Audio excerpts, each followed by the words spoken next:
Friends, మీ ఆధార్ కార్డులో spelling mistakes ఉన్నాయా? లేక ఫోటో చూసి మీరే గుర్తుపట్టలేనంతగా దారుణంగా ఉందా? డోంట్ వరీ, మీకోసం ఒక సూపర్ అప్డేట్ తీసుకొచ్చాను. ఆధార్లో తప్పులు సరిదిద్దుకోవడానికి టైం దగ్గర పడుతోంది. అసలు ఏది ఎన్నిసార్లు మార్చుకోవచ్చు, ఇంట్లోనే కూర్చొని ఏవి అప్డేట్ చేయొచ్చు క్లియర్గా చెప్పేస్తాను, వినేయండి. ముందుగా ఒక ఇంపార్టెంట్ డేట్ గుర్తుపెట్టుకోండి. మై ఆధార్ పోర్టల్ ద్వారా 17 ఏళ్ల లోపు వారు ఈ జూన్ 14 వరకు ఎలాంటి ఖర్చు లేకుండా ఉచితంగా మార్పులు చేసుకోవచ్చు. అంతకంటే ఎక్కువ వయసు ఉన్నవారు మాత్రం నిర్ణీత రుసుము చెల్లించాల్సి ఉంటుంది. ఈ సేవలు ఆన్లైన్తో పాటు మీ సమీపంలోని ఆధార్ కేంద్రాల్లో కూడా అందుబాటులో ఉన్నాయి.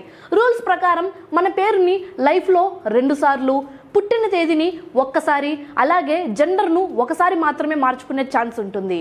అయితే అడ్రస్ మార్పుకి మాత్రం ఎలాంటి లిమిట్స్ లేవు. హ్యాపీగా ఆన్లైన్లో చేసేసుకోవచ్చు. కానీ ఫోటో మార్చాలంటే మాత్రం తప్పదు బాబోయ్, ఖచ్చితంగా ఆధార్ సెంటర్కి వెళ్లాల్సిందే. ఒకవేళ మీ లిమిట్స్ దాటిపోతే మాత్రం రీజనల్ ఆఫీస్కు మెయిల్ చేయాల్సి ఉంటుంది. మీ దగ్గరలోని ఆధార్ సెంటర్ ఎక్కడుందో తెలియకపోతే భువన్ ఆధార్ పోర్టల్లో మీ పిన్ కోడ్ సెర్చ్ చేస్తే లొకేషన్ వచ్చేస్తుంది. చూసారుగా, లాస్ట్ మినిట్ దాకా వెయిట్ చేసి టెన్షన్ పడకండి. ఇప్పుడే మీ ఆధార్ చెక్ చేసుకోండి. ఈ ఇన్ఫర్మేషన్ను మీ ఫ్యామిలీ గ్రూప్స్లో కూడా షేర్ చేస్తే వాళ్ళకు కూడా హెల్ప్ అవుతుంది. ఇలాంటి క్రేజీ అండ్ ఇన్ఫర్మేటివ్ అప్డేట్స్ అస్సలు మిస్ అవ్వకూడదంటే వెంటనే మన రన్ టీవీ తెలుగు ఛానల్ని ఫాలో అయిపోండి. This is your Shalini Priya. మళ్ళీ నెక్స్ట్ వీడియోలో కలుద్దాం. Bye bye.